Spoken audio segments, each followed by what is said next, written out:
Where's the computer? No. Good morning, good afternoon, fellow travelers and Facebook friends. I'm here with Steve McCann, and he calls himself a pathwalker and intuitive soul guide. Now, Steve, these names can kind of people be wondering what's that all about? What do you mean by a pathwalker and a soul guide? So, Steve, please, if you can enlighten us all as to what that is. Problem. Thank you, Declan. Nice to be interviewed today. Thank you. Pathwalker is a term that came to me during a meditation one time when I was describing what I am, and what I saw was basically, and part of it ties into the second part some is I help people find their spiritual path. I'm also an energetic healer, so I can work on energy. So I basically work on helping people grow physically, mentally, and spiritually. But I'm focusing more on the spiritual side. And as a path walker, I walk with you on a path. I don't lead you, I don't follow you, but I walk beside you for a while, and then you go off on your own path. And that's why I call myself a path walker, because I help you find your path that fits for you without trying to impose my viewpoints on things. I might give you what I think, but I expect you. It's a cooperative. It's a cooperative. That's why we're side by side, not one leading the other. We're working together to find what works for that person's soul. Now, if somebody is in a defined religion, they probably don't need that type of help, and I understand. But at the same time, it can be done. I have worked with Muslims. I have worked with Christians in the same way, doing the same type of work, and a lot of pagans and non-believers, stuff like that. So what I'm trying to say is I don't enforce my belief, and I'm open to anybody's belief as long as it doesn't harm others. Right. Very good. And what does a typical session look like? Uh, a typical session, let's say, well, first we get the introductions and I start asking what they're looking for. I work a lot on my intuition. I can sense things in my body that relates to what they're feeling. I know things. So like the three of the clairs I have out of the five. And I can also just kind of see things once in a while. So I see images. So when I'm working with them while they're talking, images or feelings, sensations, knowing will come to mind. And I'll reiterate that back to them to see what it means for them, if it triggers anything in them, and work that way. So it's a cooperative process. It's not it's not just somebody dictating how you should be. To me, it's Right. basically helping them find the path that fits their soul, right? Their soul path, their soul's delight. Yeah, that sounds so interesting. I don't think I've ever come across anybody who worked like that before. Um, how did you get started? Well, I'm also a hypnotherapist and a Reiki master. And I started with that because back in 2000, I was having problems with this thing called cough syncope. It's basically your cough so hard you faint, pass out. Doctors couldn't figure out a reason, let alone let alone a cure. So someone said, work with a hypnotist and an energy healer. I was so desperate because I had almost dropped my 9-month-old baby, my youngest daughter at the time, down the stairs. And I did end up in a ditch because of passing out when I was driving. So I went to the hypnotist. He found the repressed memory of someone choking me in my sleep when I was 13 or so, and we worked through that, and the cough syncope went away. So I was so impressed with the power of the mind over the body that I went out and became a certified hypnotherapist myself. I went to become a Reiki master. He was a healing touch master. It's a similar modality. I mean, similar type modalities, but just different. It's still an energy healing modality. Mm. But I was so impressed with all of that that I went and did that, had a business for a while, got divorced, had the pay bills and child support. So I went back in the software quality assurance field. And then now with my youngest graduating from college, I decided a couple of years ago to pursue this path again and went and actually get certification like in energy healing and working as shamanic work, stuff like that, because I spent 12 years working with a local shaman as well. So that's part of the reason why I see things, because during the journeying sessions, I would see and get information. And I'm finding that's still happening when other people talk, and I put myself in the right mindset. Mm. Shamanism, you mentioned shamanism. There seems to be great revival in shamanism and in the old ways. Yes, I've been noticing that too. A lot of people are reclaiming. My background, I'll just to be very transparent, is what started me on my spiritual journey was I was an a militant atheist for a long time. And then about early 2000s. I did a heartfelt prayer on the way home because of things that were going on. That night, a Native American man showed up in my dreams, showed me four horses, one of different colors, running in a certain direction that fits like a certain nation's medicine wheel, which I don't claim to practice our system and stuff like that. I'm not trying to claim ownership to it or say I am that, but this is what happened to me. Mm. And then, the next day I'd be at work and I'd shift my consciousness is the best way to shift it up. He's sitting there with a campfire. But that happened Monday night. By Thursday, I got really upset. I was getting upset in my mind. I'm like, why are you here demanding? And then one of my coworkers who was in the metaphysics was like, said something to me, and I it made me change my approach to him. I said, how can I help you in my mind? This is Friday Mm. afternoon. And poof, a flood of stuff. It was like that's when my gifts open, when I realized I need to do it from a point of service. Brilliant. Absolutely brilliant. It's such a fascinating journey how everything has brought you to this point. And you're soon to be a granddaddy. Yeah, my oldest daughter is expecting her son. Or the due date is actually today, so I have a grandson. I'm really looking forward to it. She's doing well, which is good because we had my ex-wife and I had a lot of or she had the physical preterm labor issues with both our daughters. So everything's going well with this. I have my fingers crossed it will continue being good. So, but yes, thank you. I'm looking forward to it. Ah, yeah, it sounds wonderful. Have you been able to, or have you made any connections with the soon to be born baby? No, I haven't, which is I actually I'm not much of a birth doula, like they call it, like working on the birth. With my shamanism, I tend to work more towards the end of life and the crossing over. I also work in the middle, but I've been approached by the Grim Reaper multiple times in dreams as a young child, and I used to be frightened. Now I got to the point where Stephen King novels and movies were like joke to me. I could laugh at them because my dreams are so much worse. But it was Mm, like really the Grim Reaper coming up, going like this to me at the end, basically saying, "Your mind help work with me." And I don't mean to take people's lives. I mean to help people ease and transition. mm, My grandmother had Alzheimer's and she was in bed, and I went back to visit my mother, and she's like, I don't really feel like going. I said, no, I had this inclination. We have to go.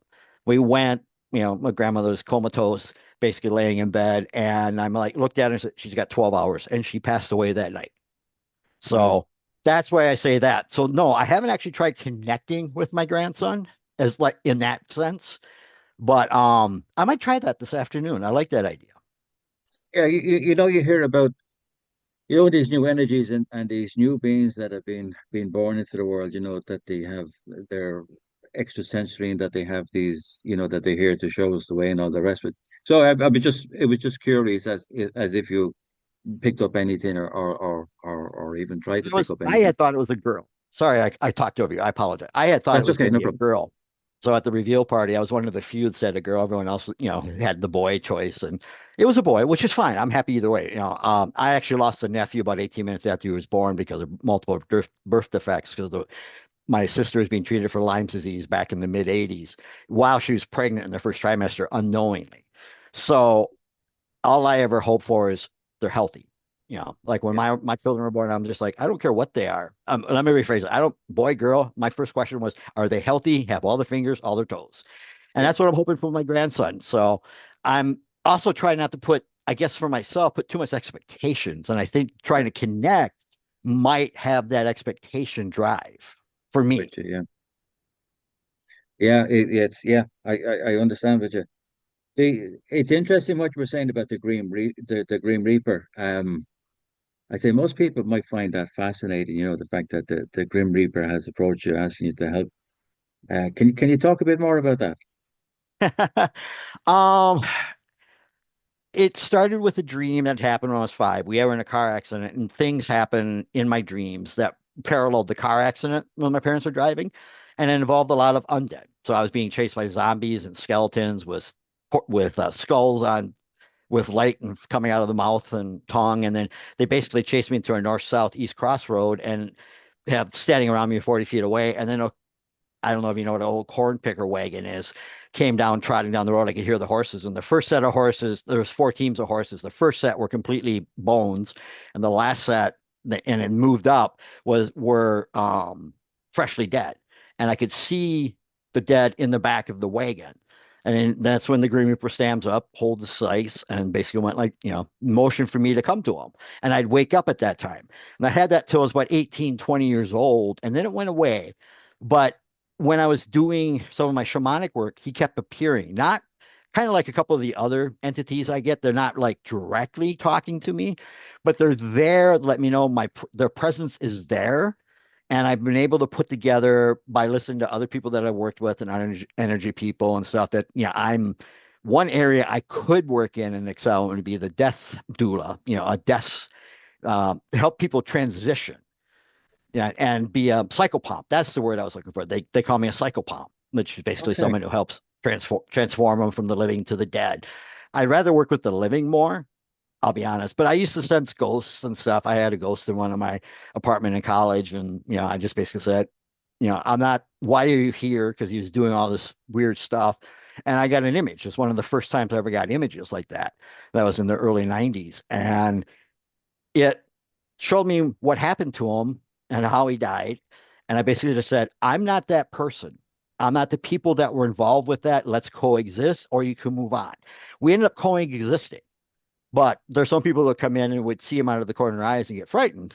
And I'm just like, oh, that was a shadow or something. I Yeah. downplay it. But that's why I think I'm attached. I can help people with that side of life. I'm not a Mm, medium where I don't connect with them per se. But if I do get information, I try not to put it through my filters and okay. try to present it to them in a way that let them see if it resonates with them. And if it doesn't, and I will not always, it doesn't always resonate, but sometimes, a lot of times, it triggers something in them that we can work with moving forward. Brilliant. I said you've got such a fascinating story. Have you ever thought, you mentioned Stephen King. Have you ever thought about writing books like Stephen King? Yes, actually, I did. I started writing one. I was in a writers group for a while. The problem is, well, not a problem, but one of the things that happened when I was in fifth grade, I couldn't read or write, and I was stumbling over the ands and does in the history book, and the teachers, like in front of the class, would shut me down and said, "Go back to second grade, learn how to read." Well, they tested me, found out I have dyslexia, didn't learn the phonetic spelling, stuff like that. So my writing skills are weaker than most people at my age. And that's because of this. I had the learning disability, and it may have been because when I was born, I was actually the cord was wrapped around my neck, and I was a blue baby. They couldn't get me to breathe right away, so that may have caused the learning disability. Doesn't matter. Now with AI though, I might be able to use that to help me because I have a Sure. lot of ideas. I have dreams that I wake up going, that would make a great movie. And I Yeah, also yeah. do things, a lot of role playing games like Dungeons and Dragons and Shadowrun. So, and I DM them. So I have the pictures going in my head and I have the storylines going through my that I plan. And then I let my characters take their left or right, whichever way they want to go, and adjust as I go. And that's how I approach my sessions with people is I come in with an idea, but I wait and see what blossoms as we're discussing and cooperatively creating that situation. Brilliant. Yeah, and of course, isn't that what games are all about, isn't it? That interaction between, yeah, And absolutely fascinating. imagination. And Yeah, yeah, imagination. yeah, You have a framework, but you work with your imagination. Yep, I love it. yeah, yeah, yeah. Yeah, definitely. It sounds like you should be writing books, or that you definitely have the stories there. And yeah, as you said, with the AI, that could help you along the way, where you can just talk it in and they'll type it out for you or whatever. Yep, yep. The I tell you, that's a fascinating journey. So, if anybody, is there anybody listening now that would want to reach out to you or to work with you? How would they go about doing that? Well, right now I have a website called Pathwalker Quantum Healing, all one word.com. So they can reach out there. It has a phone number. They can schedule a 15-minute consultation, and then we can talk, see what they if we both agree that it would be good to move forward, and then they can schedule an appointment to move forward. I haven't plans. I haven't set it up yet, but I have plans for a Facebook group related to the working name right now is the Sovereign Pathwalkers Circle. And that's forthcoming, but I need to go through a little bit more training before I'm ready to put that out in the world. But that's another area that once that happens, they can look at me. But like I said, they can basically go on the web and look for pathwalkerquantumhealing.com. Brilliant, absolutely. What a fascinating man! What a fascinating stories and experiences that you have, Stephen. Is there anything that you would like to leave our listeners with before they go?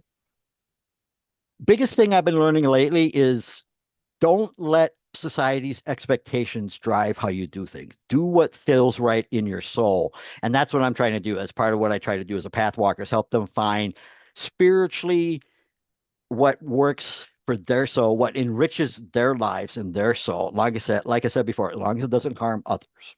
That's what I leave them with is don't let fear dictate what you do. Brilliant. What great advice. Don't let fear dictate what you do. Wow. Steve, it's been a pleasure. We could talk here all day, and it's fascinating what for within to keep our listeners' attention span going. For anybody who has felt resonant with Steve, please feel free, touch out. His links will be in the comments below, and it's such a fascinating story and such fascinating work that you're doing, Steve. So I wish you all the best, and say goodbye to our listeners on the Coming Home to You network. Thank you, and feel free to reach out to Steve. He's such a fascinating man, and see how he can help you.